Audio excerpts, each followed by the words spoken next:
दोस्तों आज हम लोग देखेंगे क्लास 10th का मॉडल क्वेश्चन पेपर विषय विज्ञान का। ठीक है, और इसमें जितने भी क्वेश्चंस है वो सारा का सलूशन आपको बताएंगे। और आपको बता दें कि अगर आप इस वीडियो को पूरी और अच्छी तरह से देख लेंगे तो आपको इसे याद करने की आवश्यकता नहीं होगा, आपको ये अपना ही आप याद हो जाएगा, हम इसे आपको याद करा देंगे। ठीक है, तो आगे बढ़ने से पहले आपको बता दें कि अगर आप इस चैनल पे पहली बार आए हैं या आप नए हैं या आप अभी तक चैनल को सब्सक्राइब नहीं किए हैं तो चैनल को सब्सक्राइब कर लीजिए, क्योंकि आप लोगों को यहाँ पे सभी मॉडल क्वेश्चन पेपर सोल्व कराया जाएगा और आप लोगों को मोस्ट इंपॉर्टेंट क्वेश्चंस भी सोल्व कराया जाएगा, ताकि आप एग्जाम में अच्छे से अच्छे नंबर ला पाएँ, अच्छे से अच्छे परसेंटेज ला पाएँ। ठीक है, अगर आप अच्छी तरह से मेहनत करेंगे तो आप 95 प्लस मार्क्स ज़रूर ला पाएंगे। ठीक है, ये मेरा वादा है अगर आप अच्छे से पढ़ते हैं तो चलिए हम लोग अब क्वेश्चन देखते हैं। देखिए इसमें जो क्वेश्चन है, पहला क्वेश्चन नंबर 1 में है, दाढ़ी बनाने में किस प्रकार के दर्पण का उपयोग किया जाता है। देखिए दाढ़ी बनाने के लिए किस प्रकार के दर्पण का उपयोग किया जाता है, तो वो किया जाता है अवतल दर्पण का। ठीक है, क्यों किया जाता है, क्योंकि इसमें बड़ा बड़ा चित्र दिखता है, बड़ा बड़ा फिगर दिखता है। ठीक है, तो इससे हमें दाढ़ी बनाने में आसानी होता है, कहीं कटता नहीं है। ठीक है, इसलिए इसका उपयोग किया जाता है। अगला क्वेश्चन में है, गोलीय दर्पण में फोकस दूरी एवं वक्रता त्रिज्या के बीच संबंध है। देखिए गोलीय दर्पण में फोकस दूरी मतलब एफ, ठीक है, फोकस दूरी मतलब एफ और वक्रता त्रिज्या मतलब आर, ये दोनों में संबंध है। तो ये दोनों में क्या संबंध है, देखिए ये दो होता है, राइट। एफ बराबर होता है एक R/2, क्या होता है R/2, और दूसरा होता है R बराबर, ठीक है। तो ये दोनों में से कोई भी अगर ऑप्शन हमारा होगा तो वही हमारा सही होगा। तो यहाँ पे देखिए F बराबर क्या दिया गया है R/2। ठीक है, ये जो साइन होता है ये ऐसे का, ठीक है, ये बटा का होता है साइन ना, तो इसलिए हो गया। तो आपका सही ऑप्शन कौन हो जाएगा, तो बी हो जाएगा आपका सही ऑप्शन। ठीक है, F बराबर R/2। प्रकाश के अपवर्तन की क्रिया में कौन सी भौतिक राशि अपरिवर्तित रहती है। देखिए प्रकाश के परावर्तन जो होता है तो उसमें एक भौतिक राशि होती है जो चेंज नहीं होता है, जो बदलता नहीं है, तो वो कौन है, तो वो है आवृत्ति। ठीक है, आवृत्ति जो है वो बदलता नहीं है। 1 मीटर फोकस दूरी वाले उत्तल लेंस की क्षमता होगी। देखिए 1 मीटर फोकस दूरी है, यानी एफ जो है इसका 1 मीटर है, राइट। और हम आपको बता दें कि इसमें उत्तल लेंस की क्षमता होगी, क्षमता मतलब क्या, पी। तो पी बराबर क्या होता है, फॉर्मूला 1/f होता है, 1/f।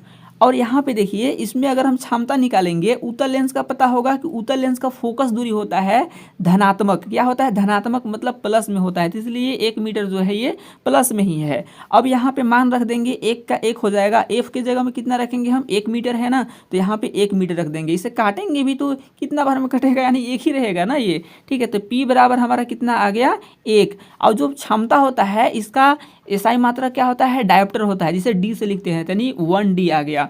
तो 1 मीटर किसके बराबर है, 1D के बराबर है। कौन सा ऑप्शन सही हो जाएगा हमारा, तो दूसरा ऑप्शन जो है हमारा है सही है। ठीक है, 1D यानी 1 डायोप्टर। 4D क्षमता वाले अवतल लेंस की फोकस दूरी क्या होगी। देखिए 4D क्षमता वाले अवतल लेंस की फोकस दूरी क्या होगी, यानी यहाँ पे जो निकालना है हमें F निकालना है। ठीक है, F, और F निकालना है तो इसे कैसे निकालेंगे ये देखेंगे। तो ये जो 4D है ये क्या दिया गया है, तो ये हमारा दिया गया है क्षमता, क्षमता मतलब क्या, P दिया गया है, P बराबर दिया गया है 4D है ये। अब इससे हमें क्या निकालना है, अवतल लेंस की फोकस दूरी यानी एफ निकालना है। ठीक है, अवतल लेंस की फोकस दूरी ऋणात्मक होती है, हम बताए हैं आप लोग को पहले। ठीक है, 4D क्षमता वाले अवतल लेंस की फोकस दूरी क्या होगी। देखिए इसमें जो बोला है कि आपको अवतल लेंस की फोकस दूरी क्या होगी, फोकस दूरी मतलब क्या, एफ क्या होगा, ये हमें निकालना है एफ। ठीक है, और ये जो 4D दिया गया है ये क्या दिया गया है, ये क्षमता दिया गया है, क्षमता मतलब क्या, पी दिया गया है, पी बराबर है हमारा 4D। अब इससे हमें F निकालना है, तो F कैसे निकलेगा, तो हमें पता है कि P बराबर क्या होता है, तो P बराबर जो फॉर्मूला होता है वो होता है 1/f। अभी तुरंत हम लोग देखे थे 1/f था। ठीक है, अब इसमें हम मान बैठा देंगे। ठीक है, मान, तो P के स्थान पे मेरा क्या है, 4D है, तो इसलिए हम लिख देंगे यहाँ पे 4, केवल लिखेंगे, डी नहीं लिखते हैं, छोड़ देते हैं। ठीक है, अब 1 है तो हमारा 1 हो जाएगा, और एफ जो है हमारा है वो एफ हो जाएगा। अब आपको पता होगा कि 4 के नीचे 1 होता है। ठीक है, तो यहाँ 4 है, ये ऊपर वाला से ये एफ में गुना हो जाएगा, और ये नीचे वाला से ऊपर 1 में क्या हो जाएगा, गुना, क्रॉस मल्टीप्लीकेशन हो जाएगा। तो 4 और एफ में गुना होगा तो कितना आ जाएगा, तो यहाँ आ जाएगा 4F। ठीक है, 4F, अब इधर कितना रह जाएगा, एक एक में मतलब गुना हो जाएगा, तो ये वाला ऊपर से नीचे यहाँ पे उल्टा, तो कितना होगा 1। तो f बराबर हमारा क्या हो जाएगा यहाँ पे 1/4, क्योंकि ये 4 गुना है इसके साथ में है, तो अब इधर क्या हो जाएगा, भागा हो जाएगा। मतलब जब भी यहाँ पे ABCD के साथ में अंक रहेगा तो इधर ला में आएगा, चेंज होगा तो नीचे आएगा यानी बाटा में आएगा। अब देखिए ऊपर जो है यहाँ पे हमारा क्या है, मीटर में है, ये 1 मीटर में है, ठीक है, 1 मीटर में। तो हमें आंसर क्या है, सेंटीमीटर में देख रहे होंगे है, तो हमें मीटर को क्या चेंज करना होगा, सेंटीमीटर में। आपको पता होगा कि 1 मीटर बराबर होता है 100 सेंटीमीटर, तो इसलिए 1 के जगह में हम लिख देंगे 100। अब बटा में कितना लिखेंगे, 4 लिखेंगे, ठीक है। अब इसे 4 लिख दिए, अब इसे काटेंगे तो आपको पता है 4 एकम 4, इसे काटेंगे 4 दूनी 8, तो यहाँ कितना बच गया, 8 कटा तो 10 था तो 2 गया, तो 2 यहाँ 0 में आया तो कितना हो गया 20। तो 20 के बार में कटेगा 4 से, 5 बार में 4 पचे 20। तो f बराबर हमारा कितना आ गया, 25 सेंटीमीटर आ गया, ठीक है। कितना सेंटीमीटर, 25 सेंटीमीटर। तो आप देखिए कौन सा सही हो जाएगा, तो ऑप्शन बी हमारा क्या हो गया, सही हो गया, ठीक है। वाहन के अग्रदीपों में किस दर्पण का उपयोग किया जाता है। देखिए वाहन होते हैं, गाड़ी होते हैं, उसको आगे के जो दीप होता है, लाइट होता है, ठीक है, उसमें कौन सा दर्पण लगा हुआ रहता है, तो उसमें लगा हुआ रहता है अवतल दर्पण। कौन सा दर्पण, अवतल दर्पण, ताकि लाइट आगे मतलब छिटा जाए, ठीक है, ताकि फैले लाइट आगे।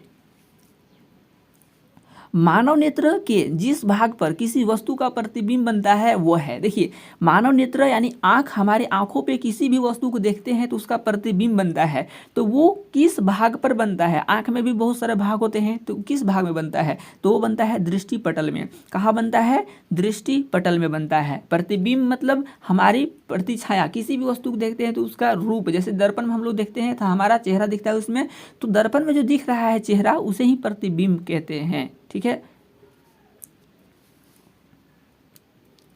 सामान्य नेत्र की दूर बिंदु क्या है। देखिए सामान्य नेत्र मतलब नॉर्मल आँख है, जैसे कि ठीक ठाक है, उसमें कोई दिक्कत नहीं है, तो उसकी दूर बिंदु क्या है, मतलब उसके देखने की क्षमता कितनी दूर तक वो दे सकती है। देखिए तो कितना दूर तक देख सकता है सामान्य नेत्र, तो अनंत देख सकता है, मतलब काफ़ी दूर तक, कोई उसको नापा होपा अभी तक नहीं है, उसका कोई अनुमान नहीं है, ठीक है, तो अनंत हो जाएगा। लेकिन अगर बोलता न्यूनतम मतलब सबसे कम दूरी, कम से कम दूरी कितना होना चाहिए, तो 25 सेंटीमीटर होता कम दूरी में, लेकिन बोला है कि दूर बिंदु यानी अधिक वाला में, तो अनंत होगा। नेत्र में जाने वाली प्रकाश की मात्रा का नियंत्रण कौन करता है। देखिए नेत्र में जाने वाली प्रकाश की मात्रा का नियंत्रित करता है, वो कौन करता है ये हमें बताना है। हम लोग देखते हैं कि कभी कभी बहुत ज़्यादा रोशनी जैसा पड़ता है आंखों में, तो आंख बंद कर लेते हैं इस तरह से, ठीक है, तो ये क्या होता है, ये कौन करता है ऐसा, तो ये करता है पुतली, ठीक है, कि कौन करता है, पुतली, क्योंकि अगर वैसा नहीं करेगा तो हमारी आंखें भी खराब हो सकती है, तो वो आंखों को सुरक्षा देने के लिए ऐसा करता है, ठीक है। जो भी प्रकाश आता है, लाइट आता है, उसको नियंत्रित करता है। चाहे कभी कभी कम लाइट रहता है तो हमारी आंखों को मतलब पूरा ध्यान से देखना पड़ता है किसी भी चीज को, तो ये कौन करता है, पुतली। मानव नेत्र में प्रतिबिंब की प्रकृति क्या होती है। देखिए मानव नेत्र में प्रतिबिंब की प्रकृति मतलब जो प्रतिबिंब बनता है हमारे नेत्र में वो कैसा बनता है, तो वो बनता है उल्टा और वास्तविक बनता है। कैसा बनता है, उल्टा और वास्तविक, ठीक है, क्योंकि ये उत्तल लेंस होता है ना हमारी आंखों में, इसी कारण से उत्तल लेंस का जो होता है प्रकृति होता है प्रतिबिंब का उल्टा और वास्तविक होता है, तो डी हमारा सही हो जाएगा। यहाँ पे है 1 किलोवाट घंटा निम्न में से किसकी इकाई है, तो ये जो इकाई है वो है ऊर्जा का। किसका इकाई है, ऊर्जा का, इसे आप आराम से याद कर सकते हैं। कूलम्ब किसका एसआई मात्रक है, तो कूलम्ब जो एसआई मात्रक है विद्युत आवेश का। किसका एसआई मात्रक, विद्युत आवेश का। आपको एक चीज़ बताना चाहेंगे हम कि आपको यहाँ पे पूछ सकता है विद्युत आवेश का एसआई मात्रक क्या होता है, तो कूलम्ब मतलब ये विद्युत आवेश को क्या कर देगा, सवाल में डाल देगा, अब इस सवाल को क्या कर देगा, आंसर में डाल देगा, इस तरह से चेंज कर देता है ना, तो ये भी आपको ध्यान में रखना होगा, इस तरह से आप जरूर याद रखिएगा। विद्युत मोटर एक युक्ति है जो परिवर्तित करती है। जो विद्युत मोटर है वो एक उपकरण है यानी युक्ति है जो परिवर्तित करती है। तो क्या परिवर्तित करती है, तो वो परिवर्तित करती है विद्युत ऊर्जा को यांत्रिक ऊर्जा में। विद्युत ऊर्जा को किस में चेंज करते हैं, वो यांत्रिक ऊर्जा में परिवर्तित करती है यानी चेंज करती है। जल का विद्युत अपघटन किस प्रकार की अभिक्रिया है, तो जल का विद्युत अपघटन जो होता है वो होता है वियोजन अभिक्रिया, ठीक है। ये प्रकाशीय अपघटन भी होता है, आप याद रखिएगा इस चीज़ को, और जल वाला भी यहाँ पे है, तो ये वियोजन अभिक्रिया होती है। CuO प्लस H2 तीर Cu+H2O दिए हुए अभिक्रिया में किस पदार्थ का उपचयन हो रहा है। ये जो एक अभिक्रिया है इसमें, और इसमें बोला गया है कि किस पदार्थ का उपचयन हो रहा है। उपचयन मतलब किसमें ऑक्सीजन बढ़ रहा है। तो पहले बायां तरफ देखेंगे तो ऑक्सीजन Cu में है, किसमें है, Cu में। लेकिन अगर इस तरफ देखेंगे तो ऑक्सीजन किसमें है, H2 में है। तो हमारा जिसमें इधर आया है ऑक्सीजन वो ही हो रहा है उपचयन। तो किस में आया है, H2 में। तो हमारा कौन सा उपचयन हो रहा है, H2। तो हमारा हो जाएगा ऑप्शन कौन सा, डी हो जाएगा सही।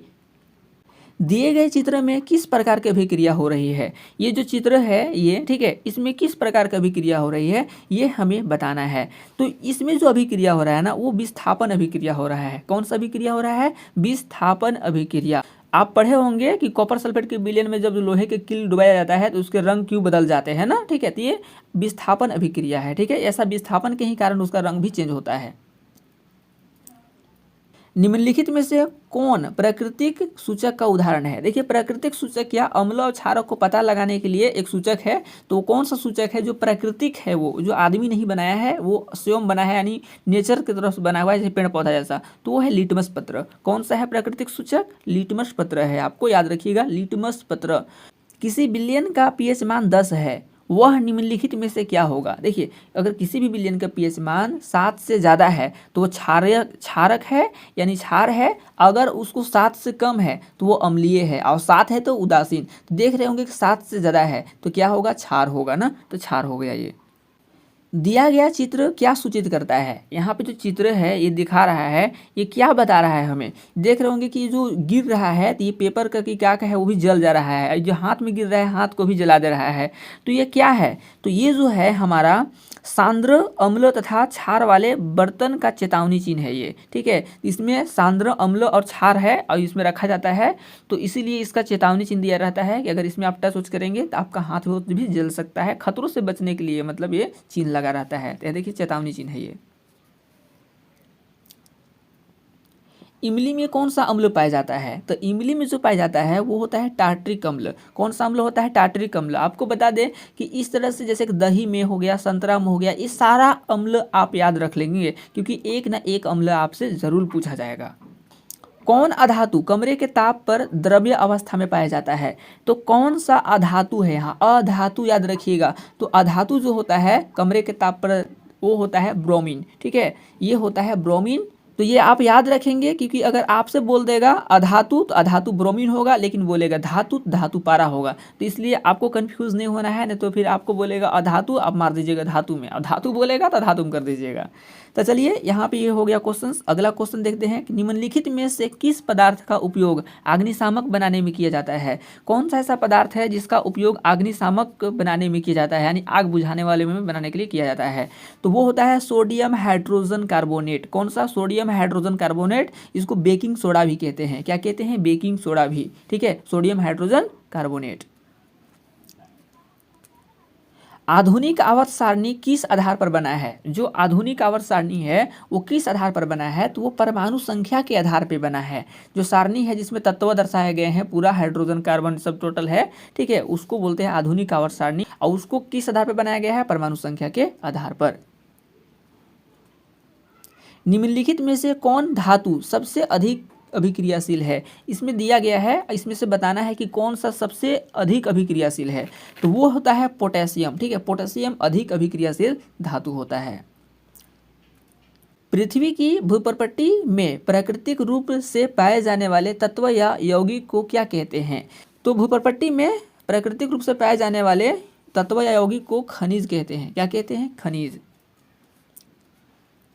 प्रोपेनॉल में कौन अधिक क्रियाशील समूह मौजूद है। देखिए इसमें जो अभिक्रियाशील समूह होता है वो होता है अल्कोहल। क्या होता है, अल्कोहल। तो ये हो जाएगा आपका सही, अल्कोहल। प्रकाश संश्लेषण प्रक्रिया में निम्नलिखित में क्या नहीं होता है। देखिए प्रकाश संश्लेषण क्रिया होता है उसमें क्या नहीं होता है। देखिए जल का टूटना, तो जल तो टूटता ही है उसमें। ऑक्सीजन का मुक्त होना प्रकाश संश्लेषण क्रिया होता है तो उसमें ऑक्सीजन मुक्त होता है, यानी ऑक्सीजन उत्पन्न होता है। कार्बन डाइऑक्साइड का मुक्त होना, देखिए कार्बन डाइऑक्साइड का मुक्त नहीं होता है उसमें, बल्कि कार्बन डाइऑक्साइड को वो उपयोग करता है ना, उसको ज़रूरत रहता है कार्बन डाइऑक्साइड को। तो यही आपको सही हो जाएगा क्योंकि ये काम नहीं होता है उसमें। फ्लोएम से खाद्य पदार्थों का परिवहन पौधों में किस दिशा में होता है? देखिए यहाँ पे फ्लोएम जो है आपको पता होगा ये भोजन का परिवहन करता है, मतलब भोजन को एक स्थान से दूसरे स्थान तक ले जाता है। और जाइलम क्या होता है? वो जल को ले जाता है, खनिज लवण और जल को। तो यहाँ पे फ्लोएम जो है आपको पता होगा कि खाना कहाँ बनता है? पत्ती में बनता है, पत्ती बनाती है। तो पत्ती में खाना बनाने के बाद वो खाना सभी भागों में पहुंचाया जाता है, जड़ हो चाहे फल हो, सभी भागों में पहुंचाया जाता है। तो अब यहाँ पूछा है केवल ऊपर की ओर गति करता है वो, ठीक है, किधर लेके जाता है? वो पूरब दिशा को, मतलब ऊपर की नीचे कहाँ ले जाता है ये हमें बताना है, किस दिशा में परिवहन होता है उसका। केवल ऊपर की ओर, केवल नीचे की ओर, ऊपर और नीचे दोनों की ओर। तो हमको, मेरा राय यही है कि इसमें सी होगा, ऊपर और नीचे दोनों की ओर। मान लीजिए पता है वो ऊपर है तो उसमें जो जड़ जैसा है तो उधर तो भाई नीचे ही जाएगा ना। लेकिन अगर यहाँ पता है, ठीक है, और इसका डाली शाखा ऊपर तक भी है तो ऊपर भी तो उसको चाहिए ना, ठीक है, भोजन चाहे फल लगा है ऊपर तो ऊपर भी तो चाहिए, तो इसलिए ये ऊपर नीचे दोनों होगा, ठीक है, ऊपर नीचे दोनों। तो ऑप्शन सी। ब्रिक की रचनात्मक एवं क्रियात्मक इकाई को क्या कहते हैं? तो ब्रिक की रचनात्मक एवं क्रियात्मक इकाई को कहते हैं ब्रिकक, ठीक है, क्या कहते हैं? ब्रिकक। इसको नेफ्रॉन भी कहते हैं, लेकिन नेफ्रॉन यहाँ पे नहीं है इसलिए ब्रिकक होगा आपका सही। फल को पकाने के लिए कौन सा हार्मोन उत्तरदायी है? मतलब कौन सी हार्मोन है जिसके कारण से फल पकता है? तो वो हार्मोन है ये वाला साइटोकाइनिन, ठीक है, साइटोकाइनिन। यहाँ पे साइटोकाइनिन है, आप देख सकते हैं, तो ये आपका डी हो जाएगा। एस्ट्रोजन स्रावित होता है। एस्ट्रोजन एक हार्मोन है जो स्त्री में स्रावित होती है, ये तो किसके द्वारा स्रावित होती है? तो अंडाशय द्वारा स्रावित होती है एस्ट्रोजन। नर युग्मक और मादा युग्मक के संलयन को क्या कहते हैं? तो इसे कहते हैं निषेचन। क्या कहते हैं? निषेचन। दिए गए चित्र में कौन सा जनन हो रहा है? इस चित्र में है तो कौन सा जनन हो रहा है? तो इसमें मुकुलन हो रहा है, ठीक है। ये फिगर आप याद रखिएगा कि ये मुकुलन विधि द्वारा इसमें जनन हो रहा है। सो पक्षी और चमगादड़ के पंख है। देखिए पक्षी और चमगादड़ के पंख क्या हैं? समजात अंग है, समरूप अंग है, अवशेषी अंग है, जीवाश्म है, क्या है ये? तो हम बता दें समजात अंग उसे कहते हैं ना जो इसका बनावट सेम होता है लेकिन कार्य अलग अलग होता है, वो समजात अंग होता है। लेकिन जिसका कार्य एक ही होता है, बनावट अलग अलग, तो वो होता है समरूप अंग। आप देख लीजिए पक्षी और चमगादड़ के पंख क्या काम आते हैं? उड़ने के लिए आते हैं। तो दोनों को काम क्या है? सेम है। तो दोनों को काम सेम है तो वो होते हैं समरूप। क्या होते हैं? समरूप। तो बताइए यहाँ पे समरूप तो नहीं है, समजात भी नहीं होगा, ये तो असमजात होगा, यहाँ पे असमजात होगा यहाँ पे, ठीक है। तो ये वाला ऑप्शन सही हो जाएगा आपको डी। मेंडल अपने प्रयोग के लिए किस पौधे को चुना? तो कौन सा पौधा को चुना था अपने प्रयोग के लिए? तो पता होगा आपको कि मटर था, उसी को वो प्रयोग में लाया था। निम्नलिखित में कौन उत्पादक है? देखिए उत्पादक कौन है? तो इसमें घास जो है ना ये उत्पादक है ना, क्योंकि ये प्रकाश संश्लेषण द्वारा ही अपना भोजन प्राप्त करता है। ये किसी पे अलग, जैसा हम लोग जैसे किसी अन्य जीव जंतु या पौधों में निर्भर रहते हैं, ये निर्भर नहीं रहते हैं। तो आपका घास होगा सही। किसी आहार श्रृंखला में शाकाहारी का निर्माण होता है। देखिए किसी भी आहार श्रृंखला में शाकाहारी का निर्माण होता है तो किस स्तर पे होता है? प्रथम पोषी स्तर, द्वितीय पोषी स्तर, तृतीय पोषी स्तर, चतुर्थ पोषी स्तर। तो प्रथम पोषी स्तर में इसका निर्माण होता है, ठीक है। ओजोन परत के अपक्षय के लिए जिम्मेदार है। देखिए ओजोन परत है वो अपक्षय हो रहा है, किसके कारण से अपक्षय हो रहा है? तो ये है बी वाला CFC। इसका हिंदी में होता है क्लोरोफ्लोरोकार्बन, ठीक है, क्लोरोफ्लोरोकार्बन इसका फुल फॉर्म होता है। निम्नलिखित में से कौन जैव मात्रा ऊर्जा स्रोत का उदाहरण नहीं है? जैव मात्रा मतलब क्या? जो जीवन से मतलब वो प्राप्त नहीं हुआ हो, उसमें जीव का कोई रोल नहीं हो, वैसा ऊर्जा वो नहीं है। देखिए लकड़ी, लकड़ी तो पहले जीवन ही था, उसमें जीवित था वो। गोबर गैस ये किससे प्राप्त हुआ है? गोबर यानी जीवन से प्राप्त हुआ है, जीव जंतु से। और क्या? कोयला, कोयला भी पेड़ पौधा से बना हुआ रहता है, इसलिए सब जैव हो गया। लेकिन नाभिकीय ऊर्जा हो गया ये नहीं प्राप्त हुआ होता है जीव जंतु से, ठीक है। ये यूरेनियम हो गया, परमाणु हो गया, उसके नाभिकीय ऊर्जा उसी से मिलता है। नाभिकीय ऊर्जा है जो कि किसी भी जैव ऊर्जा का स्रोत नहीं है। पवन ऊर्जा उत्पादन के लिए पवन की चाल न्यूनतम कितनी होनी चाहिए। देखिए पवन ऊर्जा उत्पादन करने के लिए हमें पवन की ज़रूरत पड़ती है, हवा की ज़रूरत पड़ती है, ठीक है। तो उसका कम से कम हवा का मतलब कम से कम कितनी वेग होनी चाहिए, कितनी चाल होना चाहिए जिससे हमें पवन ऊर्जा प्राप्त हो। तो 15 किलोमीटर प्रति घंटा की रफ्तार से होनी चाहिए, कम में भी इतना स्पीड, तब जाके हमें पवन ऊर्जा उत्पादन होगी और हमने उसे उत्पादन कर सकते हैं। तो कम से कम 15 किलोमीटर प्रति घंटा की चाल होनी चाहिए पवन को, तब जाकर ऊर्जा उत्पन्न होगी। तो आई होप कि आपको ये वीडियो बहुत अच्छी लगी होगी। तो फिर मिलेंगे नई वीडियो में, तब तक के लिए जय हिंद, जय भारत, वंदे मातरम।